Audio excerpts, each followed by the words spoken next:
મિત્રો, મારી channel Shaila શાઝ short story અને ચા પર વાત શૈલા સાથેની સફળતા માટે આપ સૌનો ખૂબ ખૂબ આભાર. મિત્રો, આજે આપ સૌને એક એવી વ્યક્તિની ઓળખ કરાવવા માગું છું જે બહુમુખી પ્રતિભા ધરાવે છે. વ્યવસાયે વરિષ્ઠ ચાર્ટર્ડ એકાઉન્ટન્ટ છે, જેમને કોર્પોરેટ સલાહકાર, નાણાકીય બાબત, આંતરિક નિયંત્રણો અને કોર્પોરેટ ગવર્નન્સમાં 4 દાયકાથી પણ વધુનો પોસ્ટ ક્વોલિફિકેશન અનુભવ છે. તેઓ મયુર ચોકસી એન્ડ કંપનીના સ્થાપક છે, જે મુંબઈ સ્થિત છે. તો મિત્રો, વધુ ન કહેતા આપણે એમની જીવન સફર વિશે એમની પાસેથી જાણીએ. Welcome mister Mayur Choksi. ચા પર વાત શૈલા સાથેમાં આપનું સ્વાગત છે. થેન્ક યુ શૈલાબેન. તો મયુર, શરૂ કરતાં પહેલાં હું શ્રોતાઓને જણાવી દઉં કે મયુર ચોકસી શાળામાં હંમેશા ફર્સ્ટ રેન્કર રહ્યા છે અને જીવનમાં પણ સીએ થઈને અનેક સફળતા હાંસિલ કરી છે. તો મયુર, આપણે સીએ પછીની કારકિર્દીથી જ આગળ વધીએ તો? બરાબર છે. તો સીએ થયા પછી કેટલા વર્ષે તમે તમારી પોતાની કંપનીની સ્થાપના કરી? એકચ્યુઅલી સ્પીકિંગ, મારી સીએની ફાઇનલની એક્ઝામ પૂરી થઈ કે તરત મારી પાસે નાનકડું કામ આવ્યું હતું. ત્યારથી જ મેં પ્રેક્ટિસ કરી. પછી જેવું રિઝલ્ટ આવ્યું, પાસ થયો, એટલે મારી સીએની પ્રેક્ટિસ ચાલુ થઈ ગઈ. અને પછી કારકિર્દીમાં તમે જુઓ તો મારી પાસે શરૂઆતમાં મોટી કંપનીનું નાનું કામ આવ્યું. એમાં ઘણું બધું નવું હતું મારા માટે, જે મેં ભણ્યો નહોતો, કે અમારી સીએની આર્ટિકલશીપમાં એવું બધું કામ આવ્યું નહોતું. એટલે એના માટે ફરીથી મેં ભણ્યો મારી રીતે. એ વખતે તો ઇન્ટરનેટ કે કાંઈ હતું નહીં, એટલે બધી લાઇબ્રેરીમાં જઈને બુક્સ ને બધું રિફર કરીને મેં કર્યું. ને એમાં મારો એ જે પ્રોજેક્ટ હતો એ બહુ જ સક્સેસફુલ ગયો. અને એનાથી મારું કારકિર્દીમાં ઘણું બધું કામ આગળ વધતું ગયું અને મને મોટા મોટા કામ મળવા માંડ્યા પછી. તો તમારું કહેવાનું એમ છે કે આપણે જે ભણીએ છીએ એના કરતાં પણ પ્રેક્ટિકલ લાઈફમાં જ્યારે આપણે એ વસ્તુને કરવા માટે મથીએ છીએ ત્યારે આપણને ઘણી નવી વસ્તુઓનો સામનો કરવો પડતો હોય છે. સો એકંદરે it may not be that easy કે તમે તમારી પોતાની ફર્મ ચાલુ કરો. તો how easy it was for you? Easy તો ના કહેવાય. ઘણી બધી એફર્ટ્સ મૂકવી જ પડે. તમારું પોતાનું હોય એટલે તમારે ઘણી બધી એફર્ટ્સ મૂકવી પડે. નવી નવી વસ્તુઓ જાણવી પડે. તમે ફ્રેશ ચાર્ટર્ડ એકાઉન્ટન્ટ હો અને તમે મોટી મોટી કંપનીના મોટા મોટા ડિરેક્ટર, મારી પાસે ગવર્મેન્ટનું કામ આવેલું એ વખતે, તો ગવર્મેન્ટના જે સેક્રેટરી લેવલના જે માણસો હતા કે એ બધાની જોડે મારે કામ કરવું પડે. એટલે એ રીતે ઘણું બધું ડિફિકલ્ટ થાય. એટલે દરેક વખતે વાત કર્યા પછી, દરેક વખતે પ્રોજેક્ટ બનાવ્યા પછી, કામ કર્યા પછી હું એની ઉપર વિચારું કે કયા ક્વેશ્ચન મારી પાસે આવશે અને મારે એનો શું ઉત્તર આપવો. કેમ કે મારાથી બધા ઘણા ધુરંધર બધા ત્યાં આગળ હતા. એટલે તમારે ઘણી બધી એફર્ટ્સ તો મૂકવી જ પડે. તો નવી નવી વસ્તુ જાણવી પડે. રાઈટ. તો બેઝિકલી આપણે ફર્મ શરૂ કરીએ તો સીએ એમ કહેવાય કે બેલેન્સ શીટ ઓડિટ થાય અને એની સાઇન થાય, દેટ ઇઝ ચાર્ટર્ડ એકાઉન્ટન્સી. પણ તમે કોઈ કંપનીનું કામ લો તો તમારે એકાઉન્ટ્સ બી તમારે જ કરવા પડે, એમની પાસેથી તમારે માહિતીઓ લેવી પડે અને આગળ વધવું પડે કે એ લોકો જ એકાઉન્ટ્સ બનાવીને તમને આપે? મારું એકચ્યુઅલી કામ જે છે એઝ અ ચાર્ટર્ડ એકાઉન્ટન્ટ, બધા બુક્સ ઓફ એકાઉન્ટ્સ રાઇટિંગ કરતા હોય છે, ઇન્કમ ટેક્સ, સેલ્સ ટેક્સ, જીએસટીના રિટર્ન બધા ફાઇલ કરતા હોય છે. મારી કારકિર્દીમાં મેં એકે રિટર્ન ફાઇલ કર્યું નથી કે મેં એકે વાર હું income tax, GST, service tax કે કોઈની ગવર્મેન્ટ ઓફિસમાં મેં નથી કર્યું. મેં કોન્સન્ટ્રેટ કર્યું છે ફક્ત કોર્પોરેટમાં, મોટી મોટી કંપનીઓનું કામ કરવાનું. અચ્છા, એટલે તમે પહેલેથી જ કંપની કોર્પોરેટનું એકાઉન્ટ્સમાં જ હતા? પહેલેથી. એટલે ઇન્ડિવિજ્યુઅલ પર્સનનું તમે નથી કર્યું કામ? રાઈટ. તો પછી તમે આજકાલ ઘણી બધી કંપનીઝમાં ડાયરેક્ટર છો, તો કઈ કઈ કંપનીમાં જ તમે ડાયરેક્ટર છે અને કઈ ટાઈપનું કામ એક ડાયરેક્ટરનું હોય? હું જોવા જઈએ તો ઇન્ડિપેન્ડન્ટ ડિરેક્ટર ગણાવ. એટલે એઝ અ ઇન્ડિપેન્ડન્ટ ડિરેક્ટર મારે કંપનીનું સ્ટેક હોલ્ડર એટલે કે શેર હોલ્ડર જે હોય એની ઉપર એના તરફથી મારે રિપ્રેઝન્ટ કરવાનું હોય. એટલે મેનેજમેન્ટ કાંઈ પૈસા લઈ જતું હોય કે એવું કંઈક હોય તો એની ઉપર મારે નજર રાખવા માટે સેબીના રેગ્યુલેશન પ્રમાણે દરેક કંપનીએ પોતાના ઇન્ડિપેન્ડન્ટ ડિરેક્ટર રાખવા પડે. એટલે અત્યારના હું બજાજ ફિનસર્વ ડાયરેક્ટ લિમિટેડ છે, મહારાષ્ટ્ર સ્કૂટર છે, એ લિસ્ટેડ કંપની છે, જુનિપર હોટલ્સ કરીને છે, એ હયાત ગ્રુપની હોટલ છે, અને એસેટેક એ મલ્ટીનેશનલ સોફ્ટવેર કંપની છે, બધી લિસ્ટેડ કંપની છે. એમાં હું ડિરેક્ટર છું. અને બીજી એક પ્રાઇવેટ લિમિટેડ કંપનીમાં ડિરેક્ટર છું, પણ એ પણ એકદમ મોટી છે. એનું વેલ્યુએશન કદાચ આજની તારીખમાં જુઓ તો કદાચ 2000 કરોડ જેટલું એનું વેલ્યુએશન મુકાય. પણ કંપનીના એમાં એ લોકોને આઈપીઓ નથી લાવો, એટલે પ્રાઇવેટ લિમિટેડ છે અત્યારના.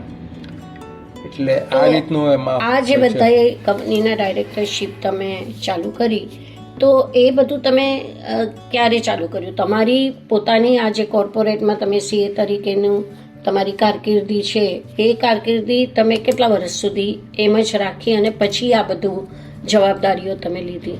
ના, આ મારી અત્યારના બી પ્રેક્ટિસ ચાલુ જ છે. એવું નથી કે મારી પ્રેક્ટિસ બંધ કરી. ઇન્ડિપેન્ડન્ટ ડિરેક્ટર તરીકે મારી જવાબદારી ફક્ત બોર્ડ મિટિંગ એટેન્ડ કરવાની અને કંપનીમાં જે બી થતું હોય એનું કોર્પોરેટ ગવર્નન્સ જોવાનું કે બધું બરોબર ચાલે છે કે નથી ચાલતું, મેનેજમેન્ટ બરોબર ચાલે છે કે ચલાવે છે કે નથી ચલાવતા કંપનીને, એ બધું મારું કામ હોય. એનાથી વધારે મારી રિસ્પોન્સિબિલિટી કાંઈ જ નહીં. અને સેબીની ગાઈડલાઇન્સ પ્રમાણે અને મોરલ અને એથિકલ રીતે જે કંપનીમાં હું ઇન્ડિપેન્ડન્ટ ડિરેક્ટર હોઉં એ આખા ગ્રુપનું હું કામ ન કરી શકું. એટલે અત્યારના ધારો કે હું બજાજ ગ્રુપનો ડિરેક્ટર છું, તો મારે બજાજ ગ્રુપનું કંઈ જ કરતાં કંઈ જ કામ ન કરી શકું. એના શેર બી લેવા વેચવાનું હોય તો એના માટે બી ઘણા બધા રિસ્ટ્રિક્શન્સ છે. એ રીતે ઘણું બધું એ કરવું પડે. અને મારી પોતાની પ્રેક્ટિસ બી ચાલુ જ છે. રાઈટ. તો આજનું જનરેશન છે એ લોકોને આગળ વધવું હોય, સમજો સીએ છે, તો એ લોકોને માટે તમારું શું ગાઈડન્સ હોય છે? અને તમે ઘણા બધા જગ્યાએ સેમિનાર પણ કરો છો, તો એ સેમિનારમાં તમારું વક્તવ્ય શેના માટે હોય? મારો સેમિનાર બધા મેં ઇન્સ્ટિટ્યૂટના પ્લેટફોર્મ ઉપર કર્યા છે. અમારા ઇન્સ્ટિટ્યૂટ ઓફ સીએ એકે સેમિનાર મેં કમર્શિયલ લેવલ ઉપર નથી કર્યા, સિવાય કે કોર્પોરેટની નીડ હોય ને એમાં કર્યા હોય તો વાત અલગ છે. બાકી બધા સેમિનાર મેં ઇન્સ્ટિટ્યૂટ માટે કર્યા છે. અને મારી સ્પેશિયાલિટી એ હતી કે જેવું કંઈક નવું ચાલુ થવાનું હોય એ મારું સ્ટડી. દાખલા તરીકે આજથી લગભગ 25 વર્ષ પહેલાં મેં એક સેમિનાર લીધો હતો એક્સેલ કેવી રીતે યુઝ કરવાનું બાય ચાર્ટર્ડ એકાઉન્ટન્ટ. ઓકે. ત્યારે કોઈને એક્સેલ વિશે ખબર નહોતી. મેં કરેલું હું મારી પ્રેક્ટિસમાં અમલમાં મૂકતો હતો, એટલે એના ઉપર મેં લેક્ચર લીધેલા ઘણા બધા. પછી કોમ્પ્યુટર કેવી રીતે, સીએ તરીકે તમારે કોમ્પ્યુટર કેવી રીતે યુઝ કરવાનો. પછી અત્યારના ફોરેન્સિક એકાઉન્ટિંગ ને ઓડિટિંગ, એનું મેં આજથી લગભગ 15 વર્ષ પહેલાં એક લેક્ચર આપેલું. રાઈટ. પછી નવા જેવા કંઈક નવું આવતું હોય એમ કરતાં હું એ મારું પ્રેક્ટિસ કરવામાં એ બધું આવતું હોય અને એ બધું નોલેજ હું સીએ ઇન્સ્ટિટ્યૂટના પ્લેટફોર્મ ઉપર બધા ચાર્ટર્ડ એકાઉન્ટન્ટ માટે શેર કરતો હતો.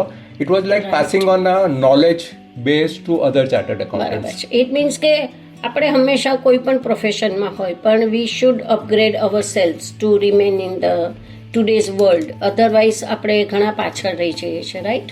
Absolutely right. સો જે અત્યારના અપગ્રેડમાં તમે પૂછો તો અત્યારના નવું ચાલુ થયું છે આર્ટિફિશિયલ ઇન્ટેલિજન્સ. રાઈટ. આજથી લગભગ 3 વર્ષ પહેલાં મેં આર્ટિફિશિયલ ઇન્ટેલિજન્સ વિશે લર્ન કરવાનું ચાલુ કર્યું. ઓકે. અને મેં એક પેપર લખ્યું હતું ગયા વર્ષે કે જે ઇન્સ્ટિટ્યૂટના ફોરમ ઉપર ઇટ વોઝ સિલેક્ટેડ એઝ ટોપ 3. લગભગ 90 ઉપરના લોકોએ પેપર સબમિટ કરેલા, એમાંથી ટોપ 3નું મારું આવ્યું. અને પછી મને ઇન્સ્ટિટ્યૂટનો સેમિનાર હતો, એમાં મને બોલાવેલો. લગભગ 3000 જેટલા પાર્ટિસિપન્ટ્સ હતા. ત્યાં આગળ મેં મારું પેપર સબમિટ કર્યું. અને પછી તો મને ઘણું બધું એ થવા માંડ્યું. મારી કંપનીમાં જ્યાં બી ડાયરેક્ટર હતો ત્યાં બી એ લોકો એઆઈ ઇમ્પ્લિમેન્ટ કરવા માંડ્યા.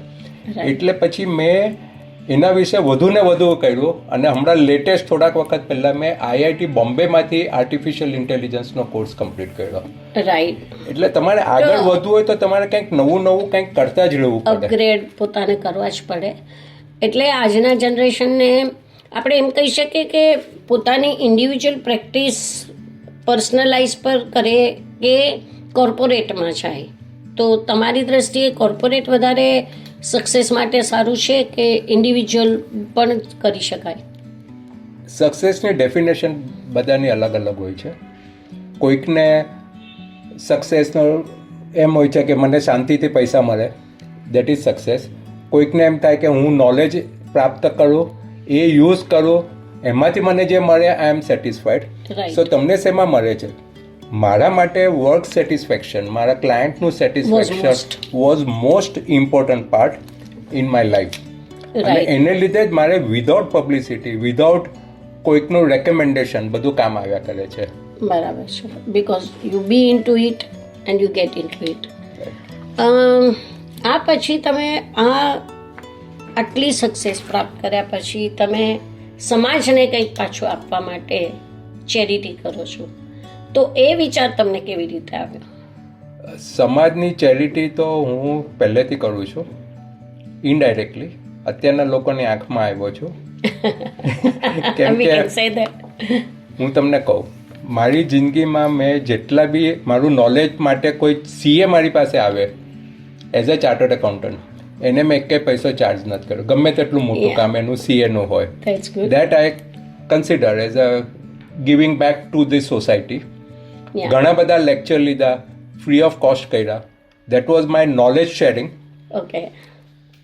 અને પછી ચેરિટી, બટ આપણા સમાજમાં એક્ઝેક્ટલી ચેરિટીનો અર્થ છે કે ગરીબોને તમે ખાવાનું આપો, કે તમે ગરીબો માટે specially a concept other than your profession. હું કોન્સેપ્ટ એ રીતે લઉં છું કે તમે કંઈ પણ નિસ્વાર્થ ભાવે કરો, કે જેની અંદર તમારો કંઈ પણ સ્વાર્થ ન હોય અને તમે કંઈક આપો. રાઈટ. એમ નથી કહેતો કે તમે કોઈકને ખવડાવો કે કોઈકને 10 રૂપિયા આપો કે 500 રૂપિયા આપો. That is not charity. Okay. Charity એટલે તમને નિસ્વાર્થ ભાવે તમે કંઈ પણ કરો. કોઈકને પાણીનો ગ્લાસ આપો, એ પણ ચેરિટી છે. કોઈકને કેમ છો પૂછો, એ પણ ચેરિટી ગણાય. અને તમે કોઈકને કંઈક તમારું નોલેજ શેર કરો, એ પણ ચેરિટીમાં ગણાય. પણ હમણાં તમે કોવિડ વખતે પણ ખીચડીને શાકનું ચાલુ કર્યું હતું, એ પછી પણ અત્યારે તમારું ગરીબોના જગ્યાએ ખાવા પીવાનું આપવાનું ચાલુ છે, તો એ માટે તમે કેવી રીતે કામ કરો છો? એ પ્રમાણે જોઈએ તો એમાં મારા મનમાં હતું, અને મારી વાઈફ ઉમાનો ઘણો બધો એમાં મોટો સહકાર છે, કે એના માઇન્ડમાં હતું કે આપણે ચેકબુક ચેરિટી અમે ઘણું બધી કરતા હતા, કે કોઈક સંસ્થા આવે કે અમે કેન્સર માટે કરીએ છીએ તો પૈસા આપી દીધા, અમે આ કરીએ છીએ તો ચેક આપી દીધો. પણ પછી ઉમાને વિચાર આવ્યો કે આપણે કંઈક જાતે કરીએ. રાઈટ. એટલે ઉમાએ પછી એ ટેક ઓવર કર્યું. આઈ થિંક હવે વધારે ઉમા અહીંયા છે જ, તો welcome Uma to our talk show. Thank you શૈલાબેન. આપણે મયુરભાઈની ચેરિટીની જે વાતો છે કે આપણે ખીચડી, મને ખબર છે કે તમે ખીચડીને એનું ખવડાવવાનું ચાલુ કર્યું હતું કોવિડ વખતે, અને એ પછી પણ તમારું કન્ટિન્યુ છે. તો કઈ કઈ વસ્તુમાં તમારો ચેરિટીમાં સહકાર છે? ચેરિટીમાં તો ફૂલ સહકાર છે. લાઈક આમ જોવા જઈએ તો નાનપણથી જ અમારે પેરેન્ટ્સે અમારામાં, અમારા મમ્મી પપ્પાએ અમારામાં સેવાના બીજ રોપેલા છે. તો મયુરના બી ફાધર બહુ જ સેવા કરતા હતા, એટલે પહેલેથી જ કાંઈ ને કાંઈ બધા માટે, લોકો માટે કરવાનું ગમતું હતું. પછી આજથી 10 વર્ષ પહેલાં મને વિચાર આવ્યો કે લોકો અહીંયા બહાર હું જોઉં ને, બહુ જ તડકામાં બધા જતા આવતા હોય અને સખત તડકો પડે છે મે મહિનામાં ને એમ તો એપ્રિલ મેમાં. તો મને છાશનો વિચાર આવ્યો. તો ધૂળેટીના બીજે દિવસથી હું શરૂ કરું till the first train, non stop every day હું લગભગ 5 લીટર અમૂલ મસ્તી દહીંની છાશ બનાવું અને અમારો માણસ ત્યાં બધાને બહાર અમારા બિલ્ડિંગના ગેટ આગળ ડિસ્ટ્રીબ્યુટ કરે. ખૂબ જ સરસ. એટલે તમે ખરેખર લોકોને અમૃત પીરસો છો. પછી વિચાર આવ્યો કે ચલો આ તો છાશ તો શું, એક ગ્લાસ પી લીધું અને પછી જતા રહ્યા. લોકો બધા રિક્ષાવાળા અને બધાને પાણીના બી બહુ પ્રોબ્લેમ થતા હતા. એટલે પછી અમે લોકો અમારા ઘરના ગેટની બહાર અમે લોકોએ લગભગ 50 લીટરનું માટલું મૂક્યું. તો માટલું મૂક્યું તો પછી પોસ્ટમેનને લોકો આવવાના શરૂ થઈ ગયા અને અમને કહેવા માંડ્યા કે અમારી પોસ્ટ ઓફિસમાં બી માટલું મૂકો. તો મેં પછી તો પછી અમે ઘણી બધી પોસ્ટ ઓફિસમાં બી માટલું મૂક્યું અને અહીંયા સાંઈબાબાનું મંદિર છે ત્યાં બી માટલું મૂક્યું. તો અમારે પાણીની બી હમણાં આપણી પરબ બી જ્યાં આપણે ખાવાનું આપણે ડિસ્ટ્રીબ્યુટ કરીએ છીએ દરરોજ સવાર સાંજ, ત્યાં હમણાં પાણીની પરબ બી ખોલી જ્યાંથી લોકો ખાઈને બી પછી તરસ છુપાવી શકે પાણીથી. બહુ જ સરસ. ઉમા, આપણે જ્યારે ઘરમાં લોકોને લેતા વિચાર કર્યો છે ત્યારે તમે લોકો પાસે જઈને છાશ અને પાણી સર્વ કરો છો. That's really incredible. અને તમે હવે કઈ જગ્યાએ તમારું અત્યારે ખાવા પીવા માટે ચાલે ક્ષેત્ર ચાલે છે સાન્ટાક્રુઝ ઈસ્ટમાં. ગણપતિ સિદ્ધ ટેકરી મંદિર છે ત્યાં ગણપતિ સિદ્ધ ટેકરી મંદિરમાં સવારથી સાંજ આપણે ગરીબ લોકોને જમાડીએ છીએ. અને આજની તારીખમાં તમે લગભગ 4 લાખ માણસો જમ્યા હશે.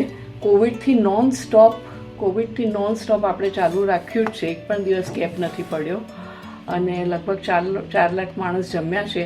અને હજી સુધી કોઈની કમ્પ્લેન નથી આવી કે કોઈક આપણા ખાવાથી કોઈ માંદું પડ્યું હોય કે આપણી છાશ પીવાથી કોઈ માંદું પડ્યું હોય. વી સી ટુ ઇટ કે આપણે એ લોકોને હાઇજેનિક ખાવાનું સર્વ કરીએ.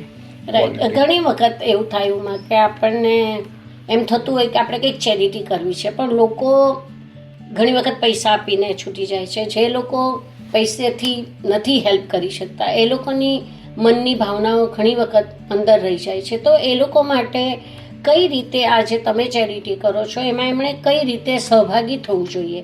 તો એ લોકોને તમારો સંપર્ક કરવાનું આવશે તો ડેફિનેટલી આઈ વિલ ટેલ ધેમ કે તમારો સંપર્ક કરે.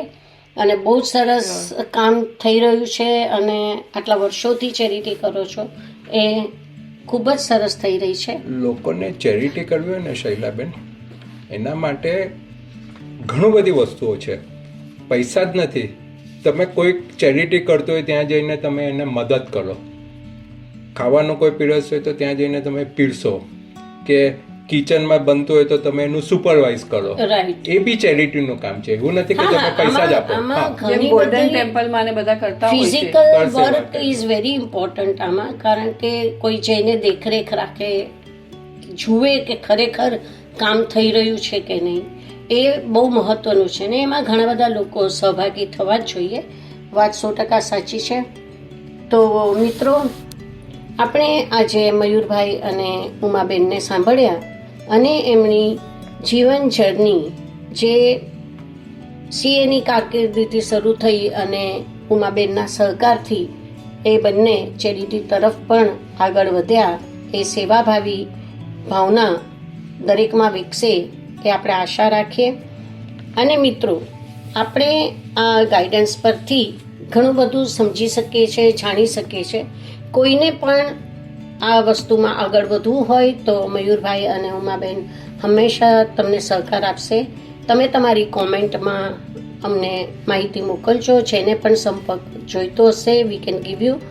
અને મિત્રો, આપણે ફરીથી આવા જ કોઈ સહભાગી અને ખૂબ જ આગળ વધેલા પોતાની જીવન જર્ની લઈને ફરીથી કોઈ મહેમાનને લઈને આવતા મહિને 22 તારીખે સાંજે 5 વાગે ફરી મળીશું. આશા છે તમને આજની માહિતી ખૂબ જ માહિતીસભર લાગી હશે અને ખૂબ જ ગમી હશે. તમારો મત અમને જરૂર આપજો, એ જ અમારું નજરાણું છે.